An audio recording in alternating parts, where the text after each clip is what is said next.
Today, on Rise Up, we're joined by Human Rights Outreach Coordinator Adil El-Khouly to discuss the latest updates regarding believers across the globe. Next, we'll dive into community posts shared on the Riser's official YouTube channel. And finally, Sacred Dialogues. The Riser delves into ancient texts, forgotten symbols, and the esoteric wisdom of the Quran to reveal a shocking truth. This is Rise Up.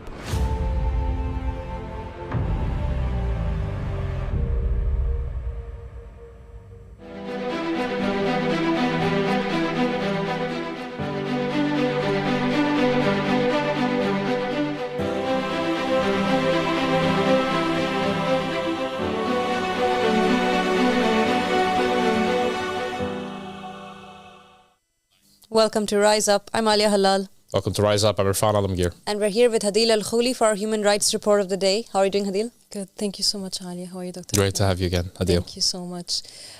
So we have news again, this time from Malaysia. And the Malaysia, we've seen really one of the most, vicious campaigns that are targeting members of the faith and that are really trying everything they can to stop any mention of the religion, of the faith, to the point that yesterday an article was published that states that the Malaysian authorities have issued a ban on the Goal of the Wise, to the point that if you are in Malaysia and you are printing, redistributing, giving out, or even possessing or selling the Goal of the Wise, that is enough to put you in jail for 3 years. Whoa. Wow. For a book. Wow. So if I gave somebody a USB with a PDF of the Goal of the Wise in it, I'm going to jail for 3 years. Exactly. Basically. Okay, so it's not published book, it's any type of distribution whatsoever. Sure. What about just an advert for the book? Any mention. Sticker. Really? 3 years? That's 3 very years. It extreme. really sounds to me like the Middle Ages. I can't believe that governments still think they can ban an idea, they can ban a movement, they can ban a thought, they can ban a belief, they can ban a doctrine. You can't. You can't, no matter what you do.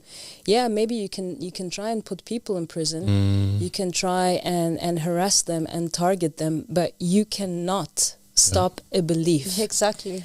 And this movement, this call, interestingly, one of the biggest pledges that we get, and I'm sure Alia can confirm that, comes from Malaysia. Yeah, this is from the really Southeast striking Asia. thing, isn't it? Yeah. I mean, look at that.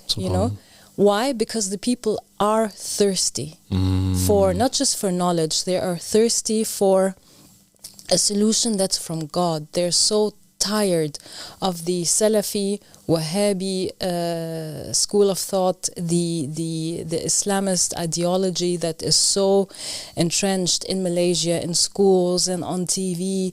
It is an ideology that is trying to stop your whole movement as a human being, control what you eat, what you drink, how you dress, how you think. In the name of religion, they are so fed up. Yes. And that's why, when people hear about this call, when they hear the words of Abba Sadiq, when they read the Goal of the Wise, they're saying this is it. We're not giving this up. Yeah, okay, come and arrest us, but we're still going to distribute it, and we're still going to read it, and we're still going to give it out. And that's why you see when the first ban of the Goal of the Wise came up, because first there was a general ban on the book, but now they've made it to the point that now you are criminally arrested if you possess it. So they're trying to increase it. So the first ban, what did the Malaysian believers do? They, as we've seen, I think it was posted by Abu Sadiq alayhi salam, they put QR codes, and distributed and allowed more people and more Malaysians to have access to it more. So the more the authorities is trying to crack down, the more the defiance and the resilience. And the more innovative ways they're coming up with to spread the dawah. Absolutely. And we saw it was through a drone. That was amazing. Yeah. So, and it just shows how transformative this book is, how it's not just changing a person, it's changing a whole society, it's changing a whole world. And every page, every word that you read, you just feel the truth. It's so compelling. And it's too late now. It's too late, you know. We have decades and decades of corruption, of oppression in the name of religion. We have the history of what was done to the Ahlul Bayt alayhim salam. It's done now. And these authorities, these thrones of Iblis, as Father alayhi salam described it, are shaking and they're coming down. There's no way to stop it now, because this faith has spread so wide. And it has really, like I said, transformed people from every nation that they can't stop it now. Yeah. It's like whenever there's the banning of an idea, you know it's the beginning of a serious problem for any administration or government or at any level. When you start to say no to an idea, this means that there's something deeply wrong at a society level, at the brass tacks of that society, right? So if the government of Malaysia, and by the way, Malaysia, what a wild card. If you'd said to me at the very beginning when we came to the UK, that the country that would give us the most headaches and reject out the works of Sadiq would be Malaysia, Wouldn't have believed that. Wouldn't have believed it, because I've had lots of contact with Malaysians in the UK from primary school all the way to university level, and I've always found like them to be more like the moderate, but actually the at the very top level of government, they have a very, like you said, Adil, a Salafi approach, an absolute no to ideas, and this is the real problem. I mean, no other country has banned and put a prison sentence up for 3 years other than Malaysia. For the Absolutely, book. for the book. And you know, I've been to Malaysia. The people themselves are, like I said, they are so fed up.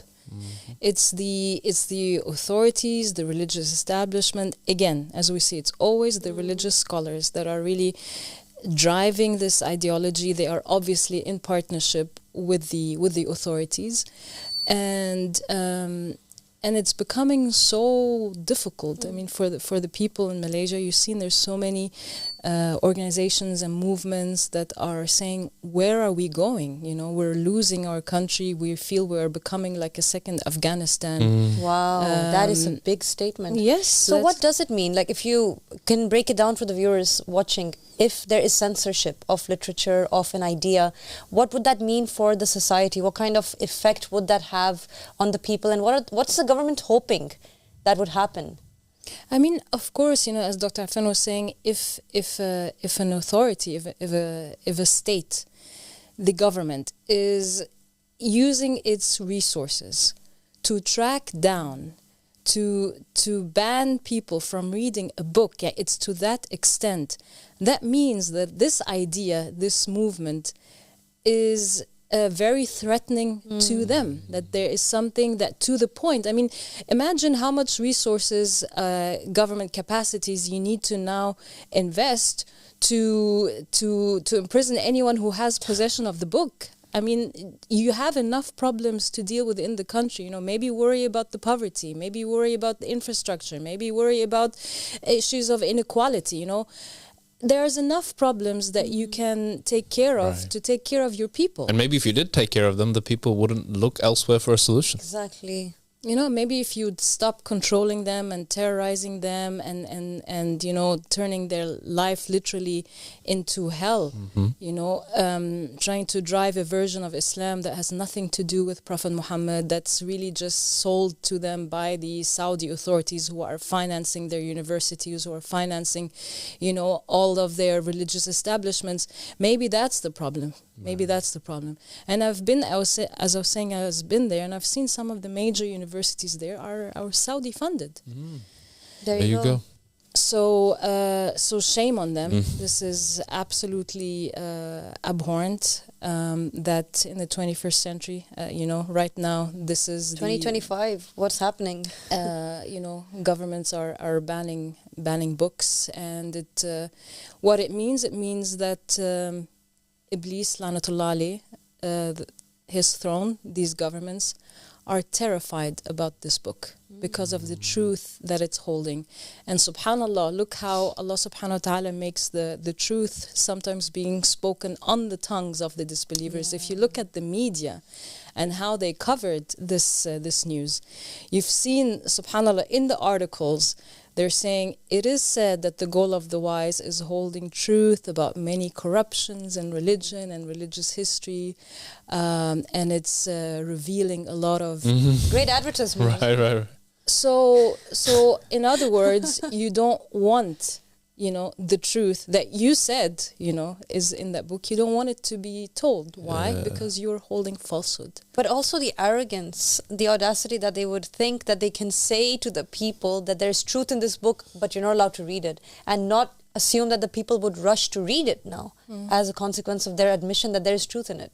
Because they really believe that they have that much control and that much authority over other human beings and the beliefs of other human beings, which is so outrageous. And you think, Alia, I think the reason why they're really escalating their measures so much against the Ahmadi religion and its members, it's because they have seen that the members of the Ahmadi religion of peace and light in Malaysia, they're really not scared. Oh, yeah. They're not scared, and they don't back from, every time they take a tactic, they would think that they would just, be quiet and sit in their homes.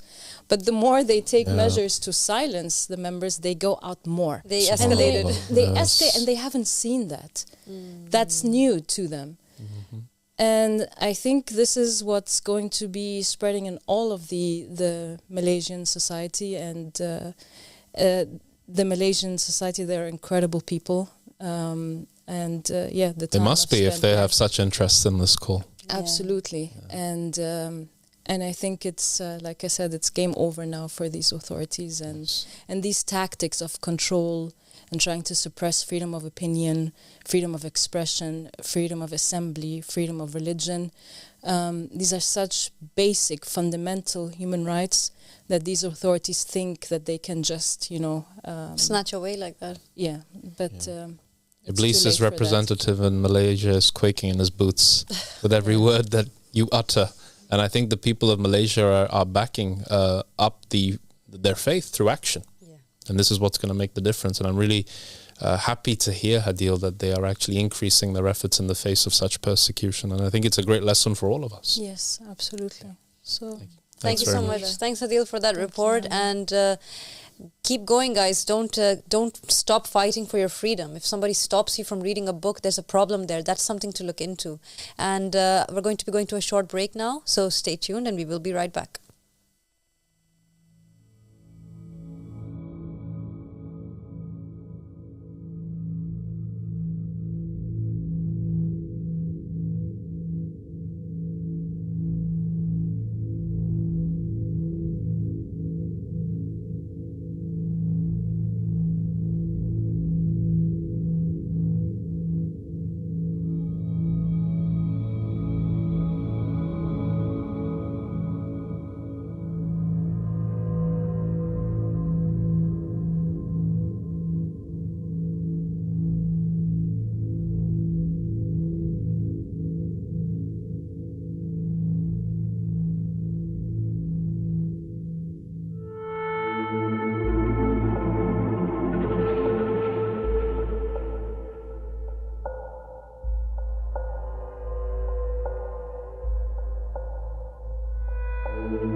The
Messenger of Allah, peace be upon him and his family, said, Hijaz will be ruled by a man whose name is the name of an animal.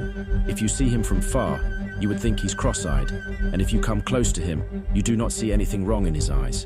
He will be succeeded by a brother of his named Abdullah. Woe to our Shia from him. He repeated it 3 times.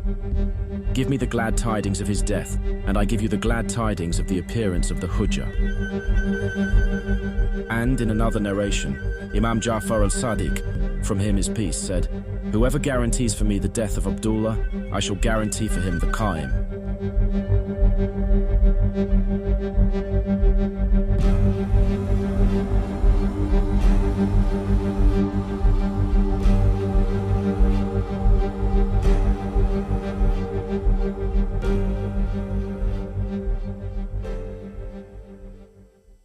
Welcome back to Rise Up.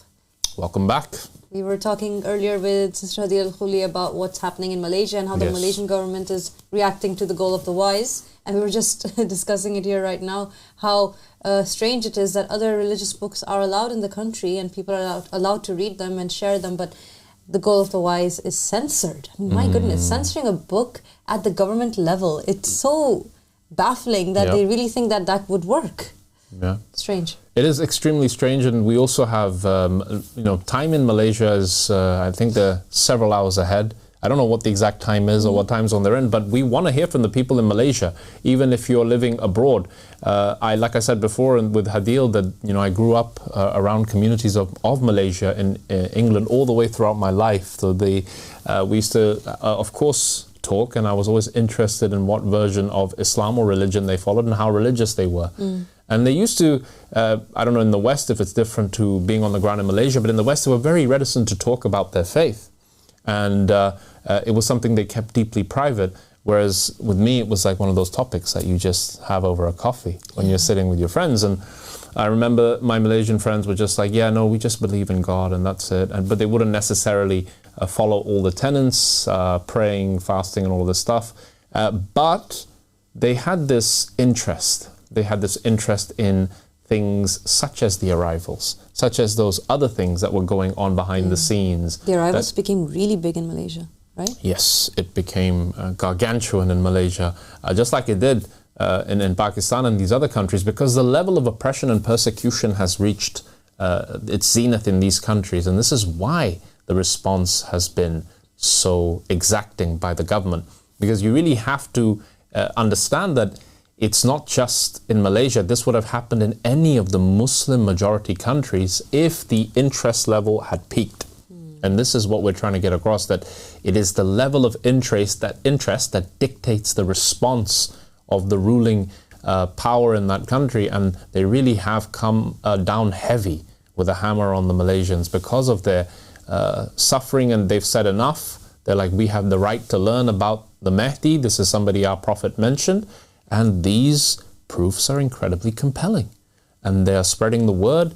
They are making all kinds of efforts to ensure that as many people as possible get behind them, because they know that there is strength in numbers. And this is why they must continue in their efforts to spread the call, because it's actually a safety net for themselves. Yeah. And this is something that if they did fall into that trap of desisting in proclaiming or spreading or talking about their faith, then they put themselves in danger. So we always are told by the riser of the family of Muhammad, there is strength in unity, so do not let the forces of the devil divide you.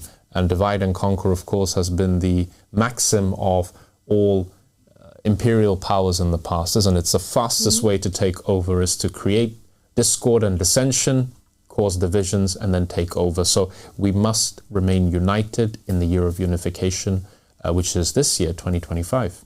Yes, it really is quite something. And we have community posts that have actually highlighted that this took place in Malaysia. The riser Abu Sadiq has also commented on it. So it says there, so this is on the right side, we've got the quote of Abu Sadiq. Okay, it's saying printing, importing, reproducing, publishing, selling, distributing, or possessing the goal of the wise in Malaysia is now an offense that will cost you 3 years in prison. And this is a great question to ask. Malaysia is a dictatorship that grants its people no freedom of speech, thought, or religion. I see the thrones of Iblis shaking. Amazing, look at that. And it's actually 2 books that have been banned. The news article says 2 publications banned under Printing and Publication Act. Home Ministry banned 2 publications. I almost feel compelled to download and read the other book. It just does that. It right? has that effect. It has that effect. Yes, it does. What is the name of that book again? Let's go back. All right. See, that's the thing. Why would anyone, unfortunately it's in Malay. Cyrus the Great and Iskandar something. No, these are probably, yeah. Oh, I know. Who knows what it is. But the fact of the matter is that they have banned the goal of the wise. And I was just talking, we were discussing this right before. It's fascinating. I find this fascinating because we're just talking about this topic. This has been the hot topic in the community. Right, the irony, isn't that interesting? No coincidences. So we were just saying that you can read the Quran in Malaysia, you can read the Bible, you can read other religious books, not the goal of the wise, unfortunately. Why is that the case? It's hard to say, and we don't want to speak on their behalf, but perhaps it's the incredible effect that this book is having, like Adil mentioned. And if the goal of the wise is talking to people and saying to them that they deserve to live in a land filled with peace and justice, and that is a threat to any authority that doesn't want to give them peace and justice. Which one was it? No, just that in the quotation marks. Potentially detrimental to public order. What does that even mean? Why? Because they would know, okay, what is in the goal of the wise? It talks about the covenants of God. It talks about the unknown prophets and messengers. It talks about the seventh covenant, and that there is a man in each day and age that God appoints to be his vicegerent. Why is that extremely detrimental to public order? I'm very that's confused. Fascinating. 2 books deemed harmful to public order. And this is going everywhere. How many articles are we looking at here? Look at that. Wow, it really is really crazy. Yeah, it's not just, this is the thing. This is written by Muhammad Hafiz Nawawi, and he's saying that, again, harmful to public order. Well, they should call it 2 books deemed harmful to public order, 2 books that are going to awaken the public to the truth that they have the Imam of the time with them, and they should support him to create justice in Malaysia. This is what should be written. At least one of those books is. Yes, at least one of those books. And I bet you whoever's writing these articles is definitely finding a way to read the books. I'm sorry. I can't imagine being a writer, being someone who writes articles and works in journals and says, oh, there's a book which people aren't allowed to read and you don't look into it. Come on. I'm sure they're looking into it. And the Malaysian government doesn't seem to learn from its mistakes. Like Adil said, they're not used to seeing people not submit quietly. And this is what happens when you give people a taste of freedom and they haven't experienced it for generations, which clearly is the case in Malaysia right now. They've been told what to do and what to think and what to say for so long. Now the Riser Abu Sadiq is standing up and saying everyone has rights and that they should be able to live and have those rights and prosper and thrive. But unfortunately, the public of Malaysia hadn't clearly experienced that for a long time, because now that they're witnessing something from the Qaim Abu Sadiq of this nature, the book, The Goal of the Wise, they are so happy and so thrilled and so, I guess you could say it doesn't really matter to them what happens to them, because they're going ahead anyway, and they're spreading this call through drones and flyers, and in very creative ways they're waking the people up. We had recently, according to the Hijri calendar, it was considered by the Muslims that it is Ramadan, and they celebrated Ramadan. They were fasting and they were breaking their fast in the evening times, and that incredible thing that they did, the Malaysian believers, they actually flew drones overhead over the biggest eating food bazaar in Kuala Lumpur, and they distributed flyers through the drones. They had the drones spill flyers all over their heads, and they said, it is not Ramadan right now. Now, if I were eating after a long day of fasting and I find a paper saying it is not Ramadan right now, I would be very intrigued. Here's a QR code to find out more. I would be scanning that QR code and being like, what do you mean? Is it a joke? Is it satire? What is happening here? And I'd want to know what that meant, because I just spent the whole day fasting. And I was told by these scholars that if I don't fast, I'm going to hellfire.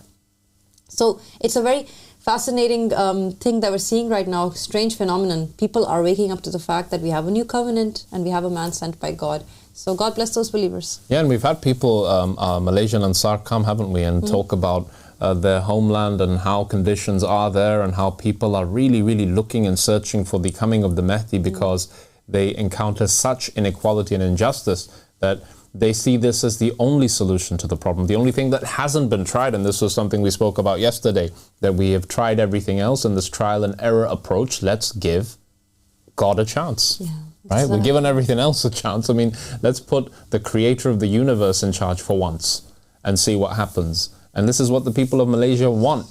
They're tired of those people who are making promises that they can't keep, and conditions going from bad to worse, as the prophecies and narrations tell us will happen. One tyrant replaces another tyrant, and nothing changes on the ground for the people. The people are still living in hellish conditions. And this is why the call of the Mahdi is going to take off. It's going to exponentially explode in the next coming few years, because the word is getting out, isn't it? It is getting out in a big way. and we just cover the very, very, very peak of that huge mountain when we put up some of the works that are being done and the community posts, because it's impossible, of course, to recognize everything that's being done. But there is so much going on right now that Iblis and his representatives around the globe should be shaking in their boots. And they are. And the Qaim, the Vicegerent of God, has testified to the fact that that is happening. And what a great thing to hear. Let's not forget that these entities are essentially representing a concept, an ideology that keeps people chained and shackled and prevents human beings from being human beings. So enough with that, is what we say. We're saying it's time to actually raise a banner that enables us to be human and allows us to be free once more. Let's go ahead to the next post and see what else is said. Let's see. Oh, wow, this was a big one. So this is a statement that was made by the EIPR and Amnesty International. And Abu Sadiq commented on it, and he said, I would like to thank Amnesty International and the Egyptian Initiative for Personal Rights for the joint statement issued by both organizations in defense of the detained believers who were subjected to arbitrary arrest and enforced disappearance due to their peaceful expression of their faith. And this was a statement that the EIPR actually made joint with Amnesty International. And look at those pictures that they've put up with their statement. So they're essentially highlighting what happened. The 8 believers in Egypt who went missing, who were abducted from their homes, whose homes were raided, and they were dragged away in front of their wives and children from their houses, and they've just gone missing. Nobody knows where they've been taken to.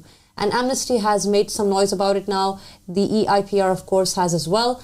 And I love that they are truly explaining what this religion is and allowing the world to understand who we are in the way that they have. So it's really good. Yeah, no, awesome. What a great collaboration by an international and a national organization, both working hand in hand for human rights, for humanity first. The message that Abu Sadiq is always promoting and propagating here on the ground. And these individuals from Amnesty and the EIPR have done humanity a great service in highlighting what has happened, and sometimes just putting the light on darkness makes it disappear. So we're beginning to see this happening in Egypt, and I really hope and pray that they will be able to garner more public support in their efforts to try and give these human beings justice. The thing is that when these brothers go missing and they are taken away and they're being punished really for having belief in this call and belief in the man sent by God, what are they doing? They are they're making this phenomenon happen where people are now looking at the religion and saying, why? And they're spreading the call. These brothers went out and they spread the call by putting posters up, really. That's all they did. They just put some posters up. And that was enough to get them arrested. But the fact is that they did that knowing the consequences were so dire. They were well aware of the fact that they'd probably get arrested, they'd probably get raided, they'd probably go missing, and they'd probably not have the rights to call a lawyer or their families or anything like that. And that's exactly what happened.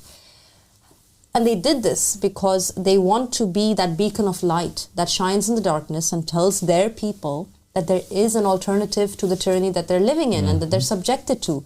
They want to make the world wake up. They want to wake up the men and women around them in their country and tell them, hey, there actually is a man sent by God, and his name is the Qaim of the family of Muhammad, Abdullah Hashim Abu Sadiq. They want to draw people's attention to the will of Prophet Muhammad. And when news like this comes out, that's exactly what happens. And knowing that, they went out there and they made this great sacrifice.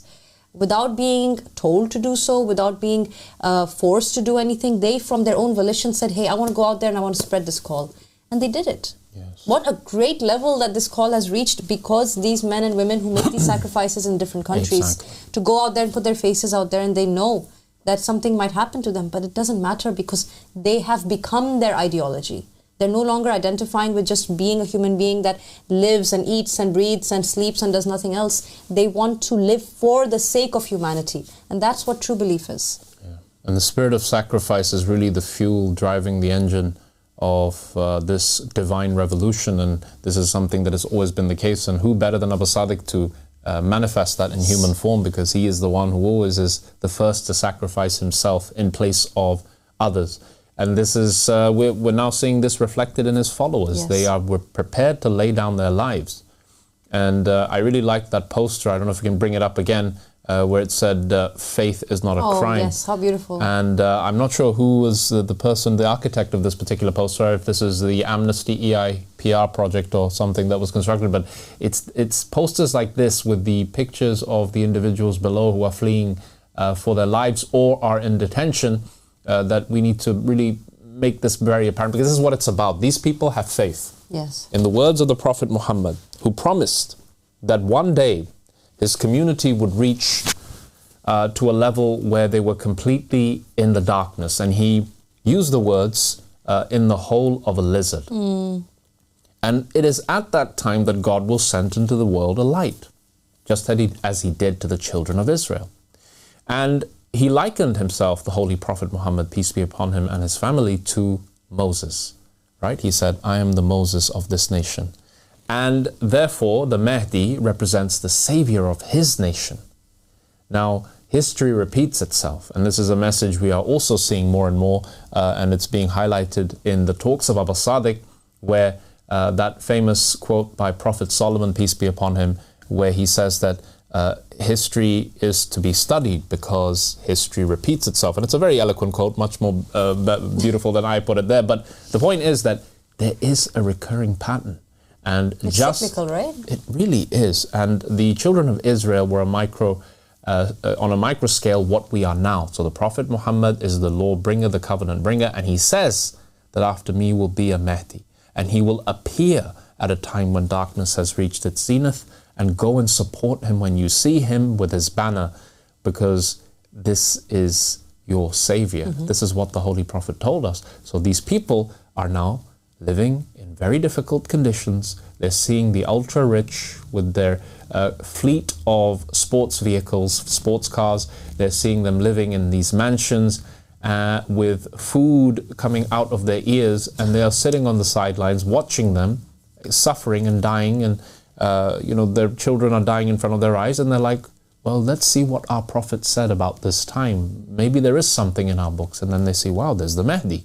And then there is an individual who's standing up on the pulpit saying, this is the banner of God, al-Bay'a lillah, I am Abdullah, mentioned in the will of Rasulullah, and I call people to a land where they will have justice, freedom and equality. And this is all in the name of God and the name of the Prophet Muhammad, who was the messenger of God. And I am the proof of God in this time. And for showing faith in this, they are put in jail. They are tortured. They are killed. So this is the type of stuff that we have to recognize we're up against. Faith is not a crime. Faith is not a crime at all. We have another community post coming up. Let's see what it is. Oh gosh, this one was just absolutely heart-wrenching. Yeah. So this is, a child has written this in Egypt, and the child's name is Rahaf. So Abu Sadiq says, Rahaf, the 8-year-old daughter of Egyptian member of the faith Omar Mahmoud, Abdul Majid, Muhammad Ibrahim, watched her dad being abducted in front of her eyes by Egyptian security forces from their home in Shubra for no reason other than being a member of this faith. That same night, her mother found this note that Rahaf had written to the riser of the family of Muhammad, Abu Sadiq, peace be upon him. And it reads, O Abu Sadiq, please for my sake, return my dad back to us. Please, O Abu Sadiq, I am Rahaf. It's so heartbreaking, the fact that this child, this 8-year-old girl, had probably in that moment felt so hopeless and helpless, and clutched at the idea that if she writes this letter to Abu Sadiq, who is the vicegerent of God, it will reach him and he will help her. He will be that savior that she's hoping for. And he is, in fact, that person. He's the one who is tirelessly right now, as we speak, by the way, every day since these brothers and sisters of ours have been unjustly arrested, he has been working non-stop to bring justice back and get them back home. And I hope Rahaf knows that. I am sure that her family are in touch with us, and she is aware that that everything will be okay. But it's just the fact that there are children who have to feel that way for no reason. It's so wrong. It's so wrong that she had to feel that moment of desperation of what shall I do? And then she came up with this idea, let me write something. Maybe if I write something for Abu Sadiq to read, I can change something, I can bring my father back. That's just, no child deserves that. Yeah, this is very deeply disturbing to recognize the suffering of a child who's 8 years of age, the little girl who sees her father being taken out of the home in this manner, because again, he is expressing faith in the man that was appointed by God and mentioned by the Prophet Muhammad. These are not people spreading some alien ideas. They're basically saying that the true Islam the Prophet Muhammad brought is to submit to the will of God by recognizing the man whom he appointed. And that's the be-all and end-all of it. And if this is something that is worthy of imprisonment and torturing and detention camps, etc., then the world has certainly fallen into the hole of a lizard. So into this hole, God has sent a bright shining light, and that light has been recognized by Rahaf, who's 8 years old, and she is asking Abba Sadiq to help her, and he will help her. He has stretched out the hand. He is the hand of God in the creation, in the sense that he is the support that God gave to the true believers. We're praying for Rahaf, her father, and of course all of those people in Egypt who are really putting up a brave fight, just like our brothers and sisters in Malaysia are. They're standing together in solidarity. They have the banner of God with them, and they have the Lord of the worlds who is standing behind them, so they need not fear, and this too shall pass. Inshallah, it really will pass. It will, because this is what we're doing. We're working for that, and this is what we're meant to be uniting for. And for the believers listening to this is exactly why we do what we do every day. We are calling out to the world, saying it's time to support Abba Sadiq. It's time to stand up. It's time to rise up. It's time to spread this call further. It's time to unite and stand by his side, and actually do something about these atrocities that take place and this oppression that takes place. How much further are we willing to allow this to happen? We cannot do that. We cannot sit silently and answer God one day when he asks us, what did you do when you knew that this was happening? What did we do? Did we sit quietly at home and hope it would pass over? Or did we do something about it? Did we campaign? Did we document the cases? Did we make some noise? Did we have conversations and communicate it with different entities? Did we publicize the oppression? Did we explain to people what the call was about and what the solutions are, and allow them a chance to join the Ark of Salvation with us? Or did we just sit back quietly and do nothing? Yes. And this is why it is so important, and let this be a real warning for those people who are still undecided about the truth of this call, because Abba Sadiq has already said it. He said there is a flood coming, but this time it is a flood of blood. And the ark is ready, and he has prepared it, and he is calling the people to join him. And the more people that join, who have the wherewithal and the ability to do the work for these people who are completely vulnerable and completely unable, they cannot protect themselves. They need people like Adil's team, like all of the Ansar here. They need us to really get behind them. And the way we do that is we invoke the international human rights organizations to really help us to bring at least some attention to the plight of these poor people. And the only way that they can get enough support is if we build and expand here on the ground, where we can actually take some action. So, for example, Hadil's team has gone, it's increased in number. How and why? Because more people have joined the da'wah. Exactly. And this is why those people who are abroad, Abba Sadiq has said it. He said a time is coming very, very soon. And this is exactly what he said.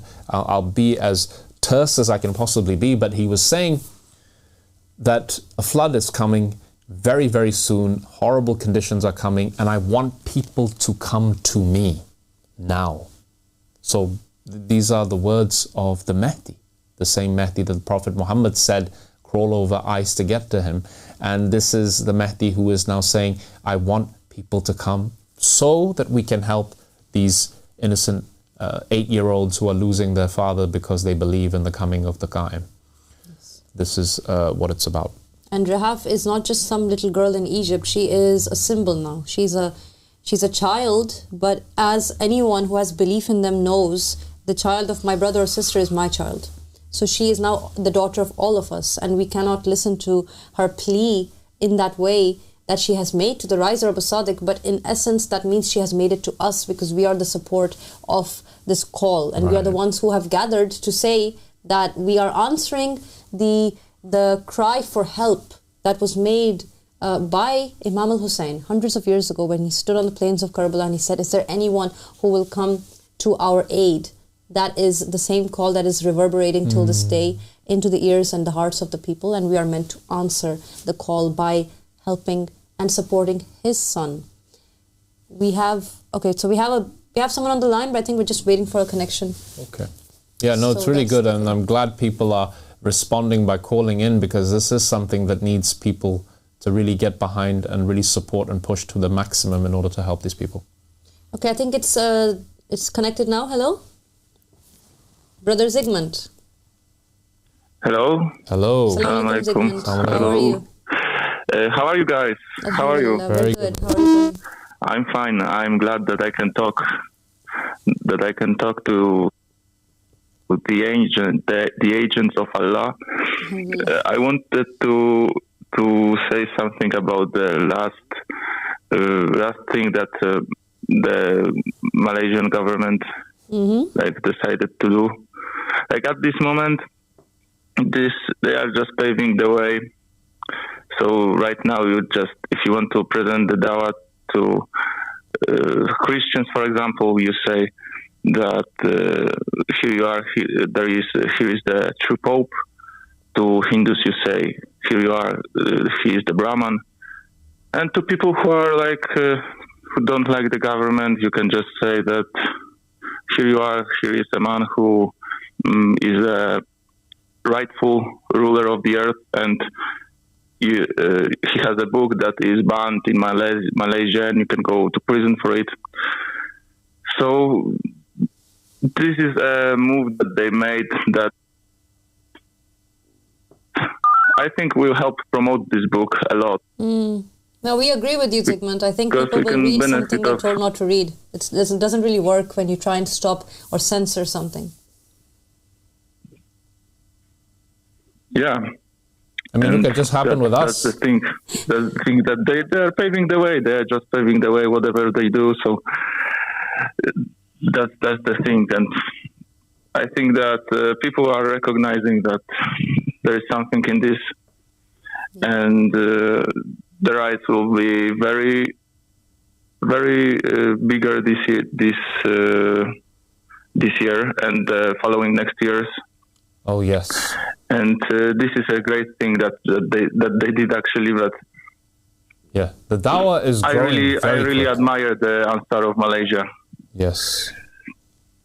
We do as well. And in general, the Ansar are really doing a great job. Alhamdulillah. Yes, brother, go on. Yeah, I just wanted to share with you about this, because this is very, very disturbing. Like right now, to really see the condition of the world, and if you tell people like actually what is happening in different countries, that they are persecuting people for like having a book that is written by a ruler appointed by God, then this can make them really think about what is going on. Actually, I was talking with someone yesterday who is close to a government. I guess he's the assistant of someone in the parliament, European Parliament, in one of the Polish parties. And they were talking about the elections, because the elections are really close. And I tell them like a president should actually be someone who knows what's going on in the world. Actually, I know maybe the governments of different European nations, countries, they don't really know what's going on with the 12th Imam, or they know and they don't want to talk about it. They are posing as people who are Christians in very oftenly, but you see them on some other rituals, or like basically praising some God in a different way than Christian way, more Judaism way. So this is very strange. And I told just that maybe the people in Polish government don't know this, or maybe they don't want to talk about this, but actually, like even Joe Biden said about the 12th Imam, and I think that someone who is in the government should know that right now the first temple is about to be built. Like people talk about it, so they should really look at it from this perspective of religion also, and they should not divide the religion from the country. And yeah, like I think that it was not a coincidence that this man who is called Michał Beliczyński, he really heard the message. And who knows which countries will be the first to join the divine just state, and which country will support the idea of creating the refugee land. So we don't know what's going to happen, I guess. It will come really close. Time will tell, but it's quite an exciting time we are living in. God bless you, Zygmunt. Thank you for your thoughts, and thanks for the phone call. We appreciate it. Thank you, brother. Thank you very much. Have a great day. Appreciate it. Assalamu alaikum. Yeah, no, it's always good to hear from Zygmunt, and he's somebody who is passionate about the plight of his brothers and sisters, and, yes, and it is really important that we all feel the same way. We should, because we're one body at the end of the day, spiritually, and also therefore by extension physically. So if our brother is suffering in a foreign land, it is as if we are suffering, and therefore to stand in solidarity with them is actually the very lowest level of faith, in the sense that we at least bring some attention to their plight, which is what we're doing on the show. And now we have this structure that has been built by the Mahdi that is now going to push on all fronts to ensure that these people have some justice. 3 years for talking about a book in prison is just absolutely insane, absurd, completely beyond any kind of rational reasoning. And it shows how insanely stupid they are as well, because all this will do is garner more interest in the book, and that's great for us. So thank you to Team Malaysia in that sense. Exactly. Don't let fear-mongering and harassment and these kinds of ideas surround you in your life. We are people that say that humanity comes first, and as a people that believe in the vicegerent of God,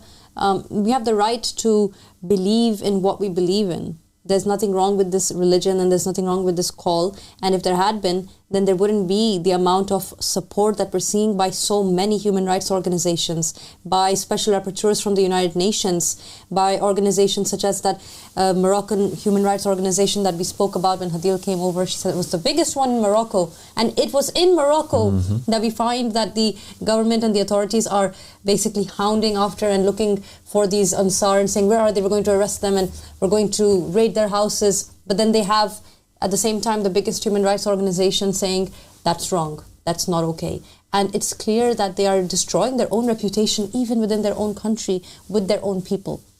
So there is a lot of sanctity in standing up for what we believe in and having faith in that, and in standing up for freedom. And that is what Abu Sadiq, from him his peace, stands for and insists that we hold on to. And when you get a taste of freedom and you understand what freedom means, and you realize that a true monotheist would not put anything between them and God, and would not allow that any entity consider itself to be a master over another person, or should not be considering themselves a master over another person, then that experience, that understanding can change your life and transform you, because now you're connected to the ultimate. You're connected to God Himself, and this is how it's meant to be. Now we've had a recent episode out. Yeah. Sacred Dialogues is next. And we can transition it very simply, because Abu Sadiq is saying that the world currently, the way it is a system of the Dajjal. It's an anti-God system, right? Where people are preventing the will of the Prophet Muhammad from being talked about. What kind of a stupid, ridiculous system is that, where the Prophet is saying, these are the names of my successors, know them by this name, when they claim it, and then there you go, you have the Mahdi. And this is something that will get you put in jail. So this is the new talk of Abu Sadiq, absolutely stunning, fascinating talk. It is actually speaking about the origin of the one eye, which is the symbol of the Dajjal. And every Muslim, Sunni, Shia, or anybody of any other sect will know that the Dajjal, one thing about him is, when you say his name, the first thing you see is the one eye symbol. And Abu Sadiq really brings back all the different threads together again and weaves them for us to see how the Dajjal and the one eye actually came to be, and how it is a significant sign by which you can recognize him, just as you can recognize the Mahdi by the will, the Dajjal is recognized by the one eye. And this was a very truly fascinating talk, and I think the people are going to be very surprised by what they learn. Yes, let's go ahead to the first segment and listen to it together. So today we're going to examine, I think, a little bit of an interesting topic. And it's an episode today that's going to touch upon a lot of different topics and subjects, I think. But the overarching theme of the episode will be the influence of ancient Egypt on the Abrahamic religions, meaning Judaism, Christianity, and Islam. And we will start with the most obvious of all of the symbols, and that is the golden calf that the Israelites were worshiping. Mm-hmm. If we were to look at the single most, vile sin that the Israelites committed, the one sin that caused them really to make God extremely infuriated, was that they took a different God other than God. Yeah. They broke the most important of all of the commandments that were given to Moses. And this took place on multiple occasions, most notably in the story of the Exodus, when the Israelites were waiting on Moses because he had went forth to meet God. And during his absence, which according to the Quran was supposed to be 30 days and 30 nights, but then it was extended for an additional 10 days and 10 nights. During that time period, basically a man by the name of the Samiri, he went forward and he encouraged, he seduced, he convinced the Israelites that they should give all of their gold, and he melted it and he constructed out of it a calf.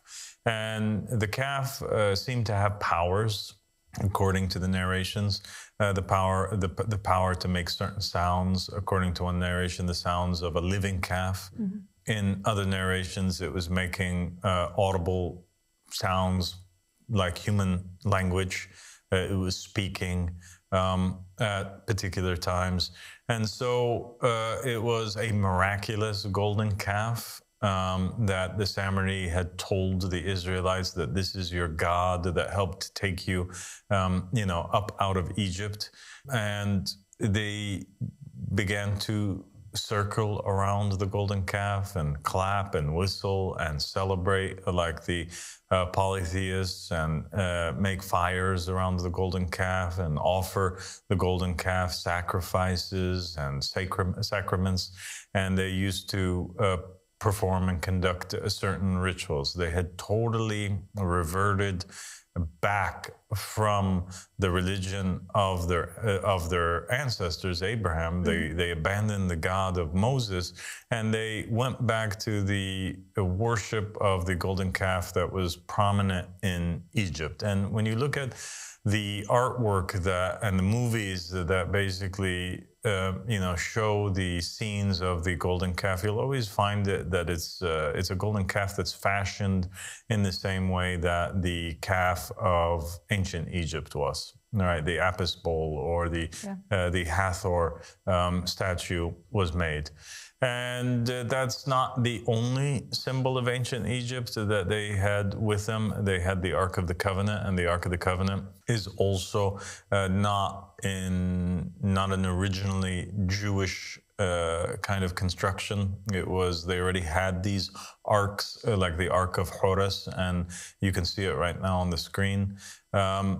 That existed in ancient Egypt. You had the arks that Anubis would sit on top of and guard, and inside of these arks they would put particular jars that contained within it body parts of the deceased. and there were actually 2 arks, according to scripture, that were carried out of Egypt. One ark that carried the body of Joseph, and another ark that contained within it the Holy Spirit and some of the relics of the Israelites, or the relics of Moses and Aaron in particular, were carried inside of them. Manna, the tablets, some narrations state the staff of Moses, others don't. And so you had these particular relics that were attached to the ark. And so the ark was ancient Egyptian. The angels that were depicted on top of the ark, these were also these winged angels or cherubim. These are also coming from ancient Egypt, and we have other examples of arks like this one in the museum that contained on it depictions of winged beings that were guarding the 4 corners of the ark.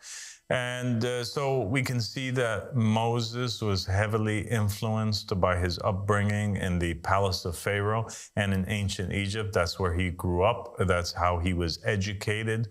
And he kind of brought that with him when he was establishing the new covenant with God, or the religion of Judaism. The golden calf, though, is the most intriguing of them all, because not only did it cause God to become so angry, but there's a lot of things that are missing from the story.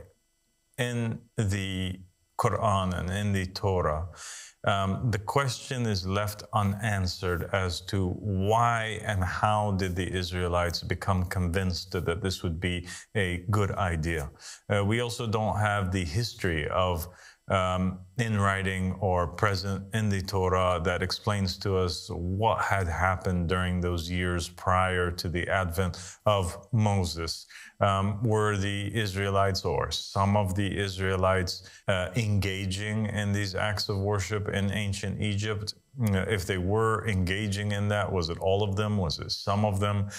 Did they become sort of kind of like a polytheistic nation or group of people that did worship the ancient Egyptian gods and appealed to them, but at the same time they preserved, their belief in the God of Abraham, and hence they were waiting for the emergence of the Messiah from the Israelites? How and why did they fall into this trap? How could it be that Moses, after they cross with him the Red Sea and they're witness to all of these magnificent miracles of the sea splitting open and the cloud accompanying them in the sky and manna coming down from the heaven and a pillar of fire guiding them through the night and guarding them, how could they, after all of these miracles, which are arguably, to be honest with you, arguably even greater than the miracles that Jesus, had done in the New Testament, with the exception of raising the dead, even though somebody could argue as well that, Moses and his companions that, were shocked to death by God, that they did also resurrect from the dead. So you do have that argument there, but he certainly brought some of the greatest miracles of all time. There's no other prophet in the maybe Elijah with bringing down fire from the sky, but for the most part, Moses probably had the most awesome miracles in the history of the prophets and the messengers. And so how is it that his nation, that are supposed to be God's chosen people, just because he was absent for a short period of time, how could they become seduced into worshiping a golden statue of a cow, of all things, And why the cow in particular? So Why fascinating. the cow in particular? Yeah. Very good, very amazing question. And this is it. We all wondered when we saw the movie The Ten Commandments. I certainly watched it. And I thought, out of all the things the Israelites could have made, why did they choose a cow? And then, I was thinking, well, the Hindus have a cow thing going on. What's this? Where does it come from? But they weren't in India. They were in Egypt, of course. And in Egypt, Al-Sadiq has now demonstrated that there was this entity called Hathor, and it was often represented either as a woman or as a cow with these 2 horns with the sun disk in the middle. And this is what the Israelites actually conjured up when they gave all their gold to the Samiri as Prophet Moses was up communicating with God. And when he came back, he saw what he saw, and he was infuriated and enraged because God was enraged. Mm-hmm. And the punishment and penalty for this was that the Israelites were commanded to kill themselves. And it's a very, when you read about this, when you are reading the verses of the Quran, it's something that really does grab your attention. It does. I think that it's such a fascinating part of the history and of the scripture as well. And Abu Sadiq from his piece is highlighting the fact that, okay, you've got this, and let's really put it into context, because it's not a straightforward story. As he's explained, it's something very intriguing if you really contemplate over the sequence of events. We're talking about the children of Israel here, this lineage that has come from Abraham of monotheistic people, men and women and a whole tribe of people that have been now enslaved by the Pharaoh of the time, and he's enslaved them because of the fact that they broke the covenant and they were not complying with God's laws correctly, and therefore bad things started to happen and they ended up becoming slaves of the system. Now Moses, peace be upon him, he comes and he saves the Hebrews, he saves them from their plight, and he takes them out of Egypt. And the interesting thing is, as Abu Sadiq says, they go through all of these experiences where they see all these miracles and these incredible things happening. So they're aware that Moses is with God. They're aware that there is one God, and that is the God that they worship. But then suddenly, just because some Samiri comes up and says, hey, let's worship this golden calf, they start to comply with him when Moses is absent. So in the absence of Moses, they end up falling for that terrible trick of the Samiri. So the question is very good, which is, why would they just throw everything away that they had just experienced and start to do something that they know without a shadow of a doubt is totally prohibited, which is worshipping a golden calf? Yeah, and it's a recurring theme, isn't it, in the religion? And Ahmad Hassan from his piece wrote a book called Al-Ijl, or the calf. Yeah. And this was something that we were encouraged to read because it is that same story happening in this time. And it brought forth the issue of that same thing that Prophet Solomon said, that history repeats itself. So study history and you will know what the future shall be. And we learn from this incident where the Israelites are engaging in the worship of this calf, which is related to the symbol of the one eye, which is related to the sun god, or Ra, as Abu Sadiq reveals in his lecture, is a direct reference to Satan, Iblis, Shaitan, and his representative or messenger on the earth, which is the Antichrist, Dajjal. And this is who they were engaged in worship, and hence the reaction that Moses gave and the anger of God against the Israelites was there for one and all to see. And then there is another repetition. Yes. I'm not sure if it's going to be mentioned in the next clip, so I don't want to go into that. Yeah, let's just take it clip by clip and let's see what comes up next so that we can discuss it together. There were many different gods and goddesses that existed in ancient Egypt. Many of them were in the form of a human being, such as Amun, but they chose this particular idol. And the thing that is mind-baffling and stunning even more so than that is the idea that even after Moses comes back and he reprimands them and he punishes them, and God says that they have to kill each other, and the 600,000 Israelites are chasing each other with the sword, murdering one another, until Moses tells them to stop, as kind of a punishment for the idolatry that they were engaging in.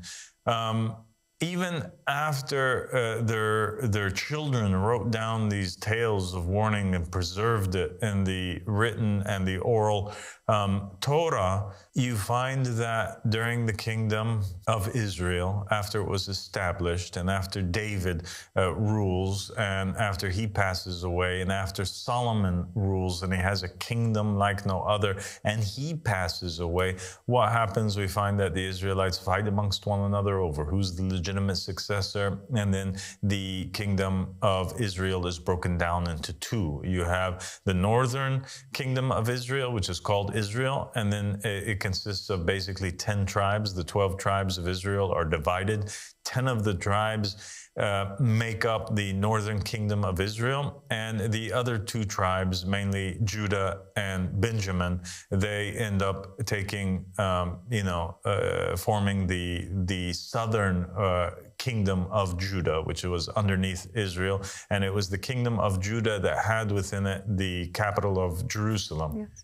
And so the kingdom of Israel, not wanting their people to have to go down to the kingdom of Judah lest they be influenced and they end up surrendering to the power of the kingdom of Judah, they wanted to keep their independence.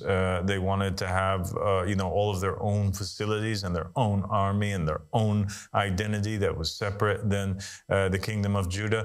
And so they ended up basically reconstructing temples where they can practice idolatry, and oddly enough, they end up going back to the worship of the golden calf. Can you imagine that? Yeah, to me this is extremely puzzling, and it's quite a scriptural mystery, because it seems like such a dramatic 180.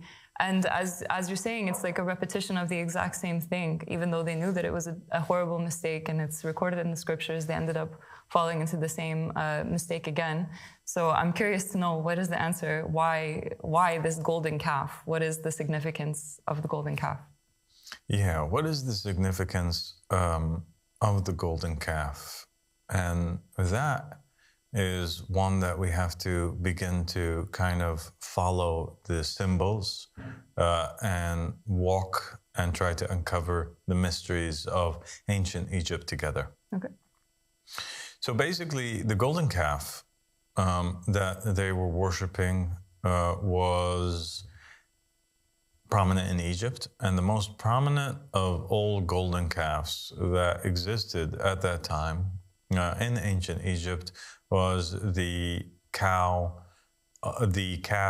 that represented Hathor. Hathor was an ancient Egyptian goddess, and she was depicted usually as either a human being that had horns, okay, or she was depicted as a cow or a calf that had horns with the sun disk in between the two horns, as you see on the screen right now. Okay. Okay. And she was considered to be the consort of Ra. Okay. Okay. Ra was the sun god of ancient Egypt. And she was actually considered to be the eye of Ra. Okay. So you know the one eye symbol of ancient Egypt, like you see on the screen right now? This one eye symbol of ancient Egypt was a symbol of the consort of Ra, whose title was the Eye of Ra. And the Eye of Ra was Hathor. And so Hathor would be depicted as an eye, a one eye, or she would be depicted as the cow. Okay. Okay? That had with her the horns, and in between the horns, the sun disk. So now we have a lot of important symbols. And now it kind of brings more context to the mystery that's at hand. Yeah. Because now what we have actually is the Israelites, not once, but twice, gaining the wrath of God, because the first time God makes them kill each other, the second time he actually eliminates the kingdom of Israel. Mm-hmm. He causes the Assyrians to destroy them and to banish them completely. And so they become the lost 10 tribes, because till this very day, nobody knows who they are or where they are. They became dispersed amongst the nations, exiled from the promised land forever.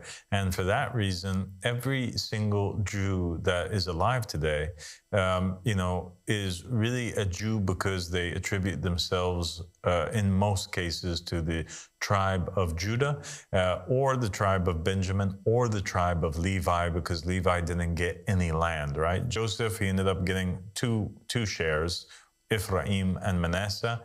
And Ephraim and Manasseh, they both got dispersed with the 10 tribes. And then you have there Benjamin, and you have Judah, and you have Levi, because there were some Levite priests that operated the temples in the northern kingdom of Israel and also in the south in the kingdom of Judah. So now we only have members of 3 tribes. The rest of the 10 tribes are gone with the wind.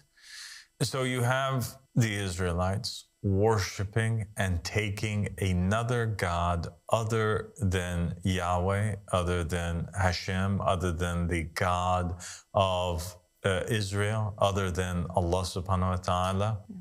And they're worshiping in his place the one eye. Yeah. Yeah. I mean, that's very interesting. That is very interesting. It's very interesting. It's and the fact that it's just this history that, you know, this pattern that has repeated itself in history, I find it quite fascinating. Fascinating indeed. And the origins of the golden calf have now been made apparent by the riser of the family of Muhammad, who has a vast knowledge of Egyptian mythology. And he said that this golden calf that they had constructed and then worshipped was taken directly as an extension of the deity that was being worshipped in ancient Egypt by the name of Ra. And this was, of course, a worship of the devil himself. And this is why God had put in the penalty that he did during that time that Moses was in communion with God on the mountain receiving the commandments. And then Abba Sadiq says that this is something that was a recurring theme, that the Israelites, when they had reached the promised land in the aftermath of Prophet Solomon, they're divided into 2 kingdoms. Essentially in the north you had 10 tribes with the floating Levites, north and south, and in the southern kingdom of Judah is where the 2 tribes of Judah and Benjamin resided. Now in the north, in the kingdom of Israel, is where the worship of Hathor happened once again. The worship of the one-eyed deceiver worship happened again. And this time God laid siege to the Israelites for this act of transgression, because they had directly turned their backs on him and worshipped their great enemy, who is Iblis, who had sworn an oath to misguide and mislead all of the children of Adam. And he certainly succeeded as far as the northern kingdom of Israel was concerned, and the punishment and penalty on this occasion was that these 10 tribes would be lost to history forever, dispersed in the wind, as Abu Sadiq said, gone with the wind, never to return home again. And this is why now when we look at Israel, we look at the religion of the Jews, we say Judaism, because it comes from predominantly the tribe of Judah in the south. And this now is purely because of the worship of Iblis, or the devil, or his manifestation, the Antichrist. And isn't it interesting? And Abba Sadiq then further goes on to unravel and make some fascinating connections with the worship of the calf versus the rejection of the awaited one, and so on and so forth. So very interesting. Yes. Symbolism. And the recurring pattern that keeps coming up over and over.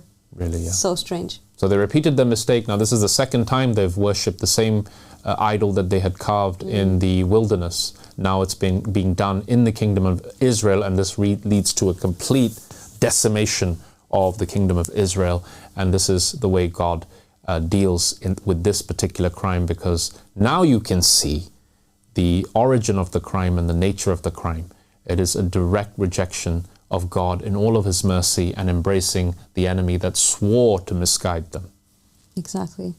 Let's go ahead and see the next segment now, and follow up with more explanations on the matter. You have now them having in their history worshipped the golden calf, which is actually Hathor. And one of Hathor's symbols is the one eye, and she is the eye of Ra. And so when they depicted her in human form, or they depicted her in calf form, they only depicted, because the ancients, they used to depict the gods in ways that the human mind could fathom. Yes. Right? But it's reality. The reality of the God that they were trying to depict was this one-eyed consort of the sun god Ra. And we're going to get into that in a minute. But I just think that it's quite interesting that they are the same people whom rejected their Messiah when he came, and they are still actively waiting for a Messiah to come. And the narrations from Muhammad and the family of Muhammad alayhi salam state that it is the Jews that are going to follow as they're waiting for their Messiah. They're going to end up following the Antichrist or the false Messiah, who is going to be what? One-eyed. Oh my gosh, that is crazy. That is fascinating. So they worship the golden calf once, they worship the golden calf twice, and in the end times, the Israelites worship and follow the golden calf, Hathor, the eye of Ra, the false Messiah, the Antichrist, the one-eyed Dajjal in the end time. Wow. Thank you for unraveling that mystery. I think that symbolism is very clear, and as we can see, it's just a pattern that is meant to be fulfilled in the end times. And wow, thank you. It is quite interesting, isn't it? It's mind-blowing, actually. I never would have put those things together. So now let's look and see what is the appeal for them to actually worship this one-eyed God. And it all goes back to the actual mystery cults of the ancient world. Now, when you go look into the ancient cross-culture, if you go look into the ancient Egyptian culture and religions, if you go look into the ancient Greece, if you look into ancient Greek religions, if you look into the ancient Roman religions, if you look into the ancient religions of the Mayans, of the Aztecs, of the Phoenicians, of pretty much every ancient culture that existed, they had a myth that was similar. And the myth that was similar had to do with the sun. And so they formed these mystery cults that worshipped the sun. And they all had a story that had to do with the god that they were worshiping that was similar in nature. And basically the ancient Egyptian mystery, the cult of the worship of Ra, and Hathor has to do as following. It states as following. It says that every day the sun would be in the sky, and the sun would provide warmth and life and growth, and it would nurture the creatures that are living on the earth. And the people of the ancient world thought that the worship of the sun was appealing because of that. Because who provides life? Who is more of a provider of life other than the sun? The sun is kind of like the primary, God. It's the God that nobody can live without, right? We all need light. We all need warmth. We all need the sun. When the sun's up, all of the creatures are animated, right? When the sun goes down, everything kind of goes to death or goes to sleep, right? Yes. And it's all quiet outside. So we need the sun in order to be active, in order to be healthy. And so they saw that this was an important God to worship, if not the primary God to worship. They would notice that the sun would set every day. And when the sun set, they would have to explain, and they thought to, how can we explain where the sun goes? And they stated that basically they came to the conclusion that every evening when Ra would set, the sun would set, it would be accompanied by Hathor, its eye and its protector, and they would go into the underworld. And they would travel throughout the underworld, and they would meet good people, and they would meet enemies and bad people. And they would engage in battles, and they would engage in blessings. So where is the underworld? The underworld would be where all of the dead people go, all of the deceased people go. And so for the ancient Egyptian, when the sun sets on us, it would rise on the people of the afterlife. Okay. And the people of the afterlife would celebrate the coming of the sun. And they would become animated, and they would, have life in them, and they would celebrate the presence of the sun amongst them. But there would be other enemies of the sun, like a serpent god of the underworld that would seek to trap the sun there so that it could not rise the next morning. And so it would engage in a battle, and it would punish the serpent, and it would defeat it, and it would become victorious, and the sun would prove itself to be invincible, and it would rise the next morning on us, and it would give life again to us who are living in the day.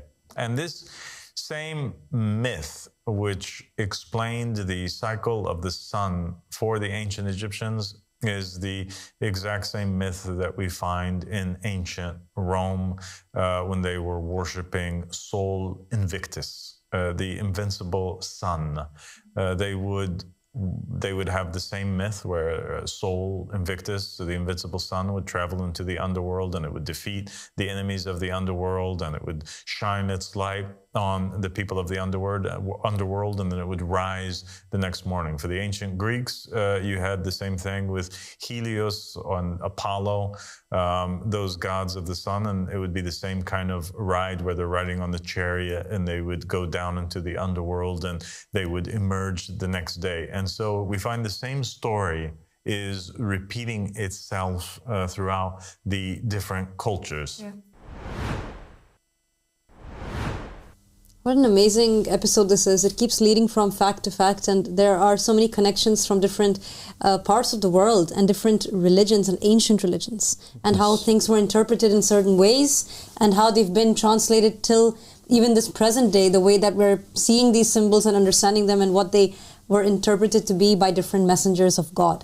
So it's really incredible when you see that Abu Sadiq is breaking it down in this very simple way so that we can understand how aspects like the sun, the symbol of the sun, how it was seen in that time and age. Yes, and when you look through the different world civilizations, they all had this belief that the sun was the source of life, and the sun in, of course, Greek culture, Helios, in Roman culture, Apollo. And actually, even going further east, they had this worship of the sun happening. And in India, I remember there's a very famous temple that was built called, it was something to do with the worship of the sun as well, Surya Mandir, which is one of the biggest places of sun worship in what is now modern-day Multan in Pakistan. It was very famous for this, and it was a place of pilgrimage. So even going across all these cultures through these different ages and these civilizations, sun worship was very, very significant. And they all had their names for their various sun deity. And of course, in the Goal of the Wise, Abu Sadiq is revealing that this entity is the Lucifer, or Iblis, as he likes to be perceived as the victorious light bringer, but he actually brings with him darkness and misguidance. And this was his eye is what the children of Israel were worshipping when they were worshipping the actual golden calf itself, and which is a representation of the Antichrist. And Abu Sadiq is saying now the third time they worship the same golden calf will be in the form of a man who is their expected Messiah, the Antichrist, and they repeat the mistake once more.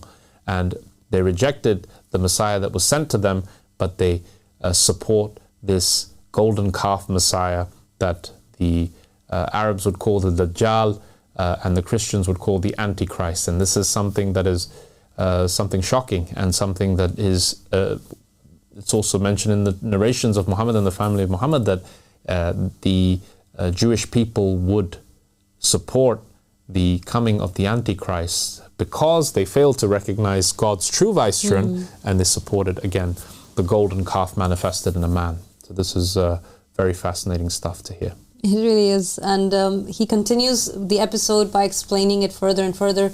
And I think we have come to the end of the show, but we have one more segment remaining. One I more believe. video clip. Yes, I think. One more video clip. So let's wrap it up at this point. Let's put the video on and let's... Plenty of food for thought for you. Yes. Yes. And we will see you all on Sunday again for another episode of Rise Up. And until then, Assalamu alaikum wa rahmatullahi wa barakatuh.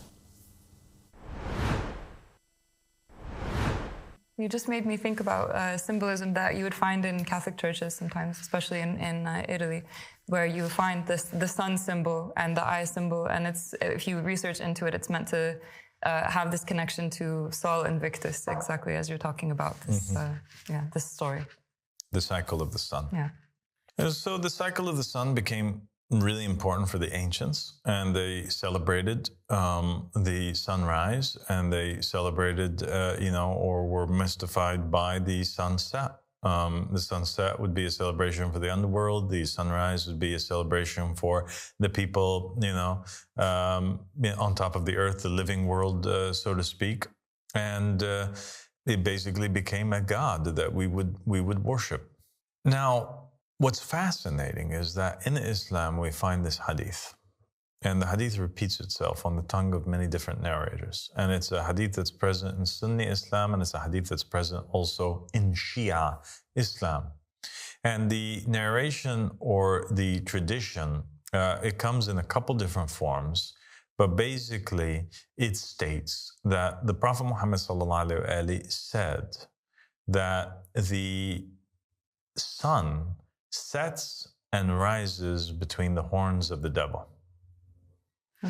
Okay. So this is important. Why? It's important because we have these symbols of there being horns, right? And the sun being in between the horns. Yes. Okay. Because that's the exact same symbol that we find on top of the calf that was worshipped by the Israelites.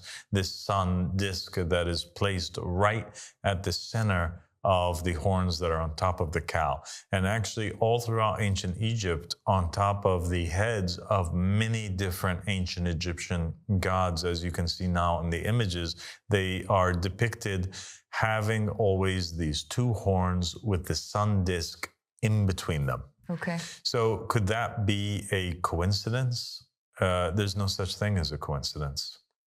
That the ancient Egyptian culture, which lent the worship of the calf to the Israelites and the Abrahamic religions, that eventually you have the Muhammadan religion, the religion of Islam, and its prophet warning the Muslims. And he says in another narration to never, ever, ever prostrate or worship God at all during those two times.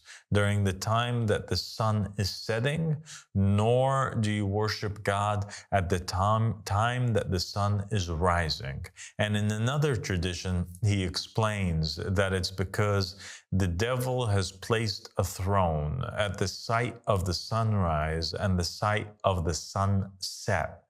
And so when the sun rises and when the sun sets, it rises and sets between his horns. And anybody that worships during those times, the devil himself speaks to his host of demons, and he says to them, the sons of Adam are worshiping me. Okay. Okay? Okay.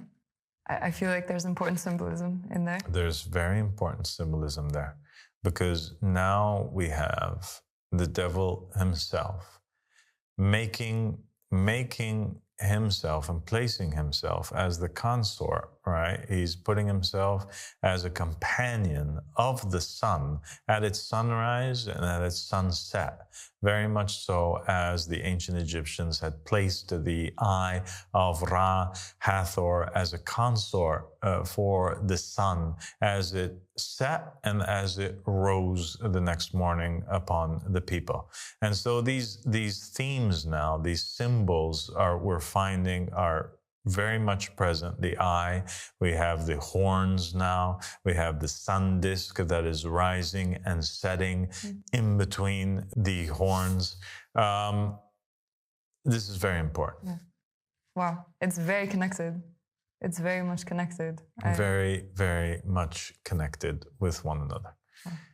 When we look for these symbols elsewhere, we find that the symbols of the horns and the symbol of the sun is present in another story in the Quran. It's a very famous story in Surah Al-Kahf, the Surah of the cave. This is pretty much the only place that you find these two symbols gathered together, the horns and the sun. And that is the story of Zulqarnain. Okay, because you have this man in the surah whose name is Zulqarnain. Zulqarnain in Arabic means he with two horns. Okay, so you have a character whose name is he with two horns, and his story revolves around basically the Quran states that he's traveling. God grants him a way. He grants him a reason, a way to, in all things. He grants him ability over all things. And he initially travels to the location of the sunset. And at the location of the sunset, he finds a group of people over there. And it was told to Zulqarnain by God, it was told to him that these people, you can either do good to them or you can punish them as you wish. And then it states that then he travels to the opposite end, to the location of the sunrise. And it is at the sunrise where he finds over there a people that have not been veiled from the sun. And then it says that he travels until he reaches a location between the two barriers. All right. And it's there in between the two barriers that he finds a nation over there that can barely speak a word. And these people that can barely speak a word, they basically are wanting Zulqarnain to help them create some sort of a dam or a gate or a blockade between them and between this evil nation of creatures called Gog and Magog. And when we pay close attention to the journey of Zulqarnain, we can find that obviously, look, the surahs of the Quran, they have in there, I'll preface by saying this, they have in there many meanings. And there are many traditions from the Ahlul Bayt alayhim salam which explain this concept and this factor. They state that a third of the Quran has come down about us, a third of the Quran has come down about our enemies, and a third of the Quran are the stories of the first nations, the people of old, the previous prophets and messengers and their people. Mm-hmm. And then the narrations from the Ahlul Bayt alayhim salam state that basically, if the Quran was a living Quran that was alive and had meaning in all times, if it wasn't going to be a Quran that we would consider to be dead, then these verses from the Quran would have to have multiple meanings. It would have to be interpreted many different ways.